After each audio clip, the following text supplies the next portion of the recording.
today, as you know, we are still very interesting sessions to go today. But before and the next session, as you know, we'll start our work with PITI,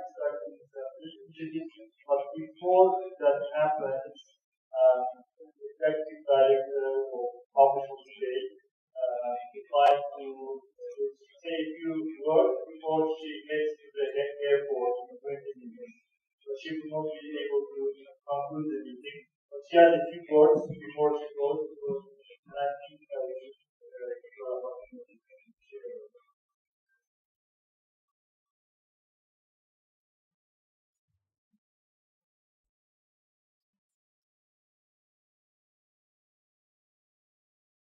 Great, thank you, Emil.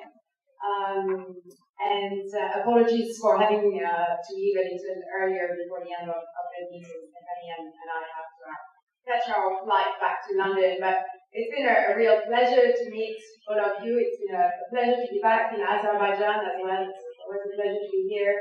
And to see that despite the fact that the government of Azerbaijan withdrew from the PITI, there is still ongoing conversations and debates around natural resource governance in the country. So that was really good to see. I just wanted to share 3 observations with you before I leave. The first one is around the power and the strength of the coalition. I think, as we've seen these past 2 days, PWYP is doing well.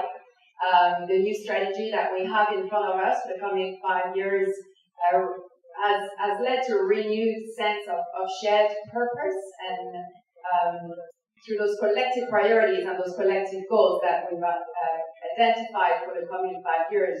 We've also identified leverage points for the coalition in terms of our advocacy, in terms of our campaigning, in terms of the types of partners we want to work with in order to achieve those big goals, the big change we want to see in the coming 5 years. The second observation that I wanted to share is that we have great partners. PWYP, of course, has great members, but we also have great partners. So hats off to the 4 experts who were here and were convened by NRGI and the Eurasia Hub. Those are people who care about what PWYP is trying to do, which is to bring more transparency and accountability in the extractive sector.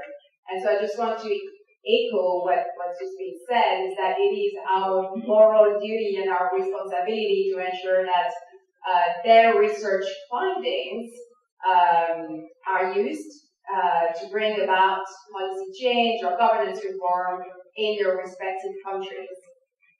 So we heard some questions this morning and this afternoon about the relevance of this research, and I can only encourage every single one of you to share your needs and your priorities. We have an army of researchers out there ready to analyze data, to try to understand what that data means in terms of the gaps in the sector, in terms of the changes we may want to see in the sector.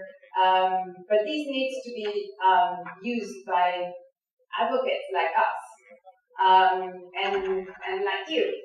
So from Mongolia to Ukraine and Kyrgyzstan and Tajikistan and all the countries you represent, please do go back to your countries and share the research findings. Please look at the report when it's going to be released in early next year, and engage in a conversation, whether it's with the experts in your respective countries, NRGI, the Eurasia Hub, PWYP, the regional and national PWYP coordinators, to see how we can utilize this information and this data and these findings, again, to bring about real policy change in our respective countries.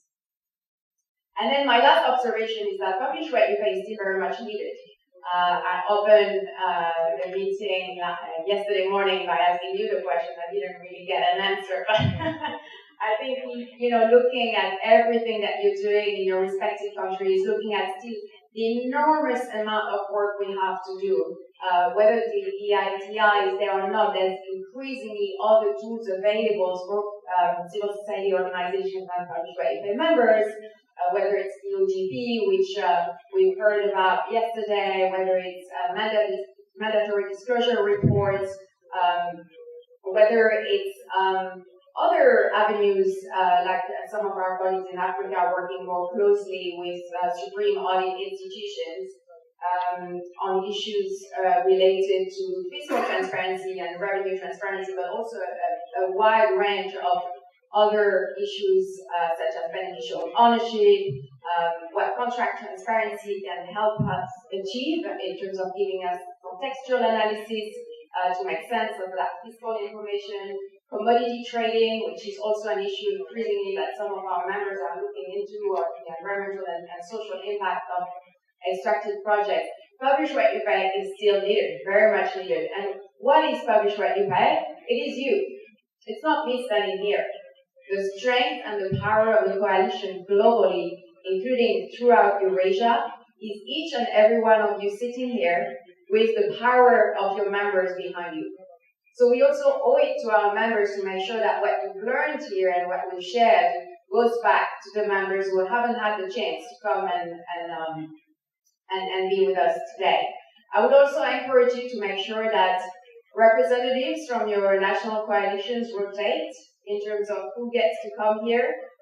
In Ukraine, I often see different faces. I mean, it's still good also to see the same faces, but I really appreciate that delegation from Ukraine always brings new faces to the table, which I think is a sign of renewal and continuous kind of like engagement of younger people.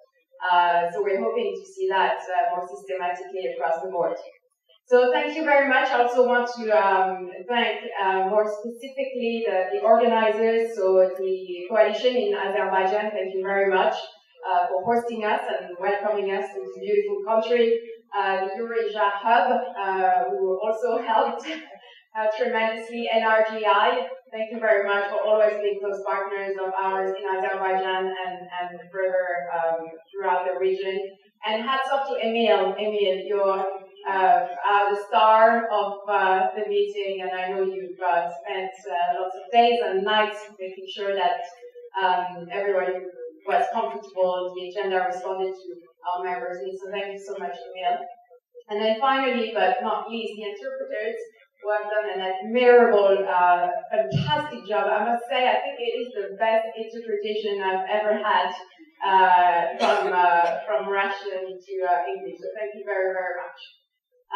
And I wish you all the best for the rest of the meeting and safe travels back to your respective countries. Thank you.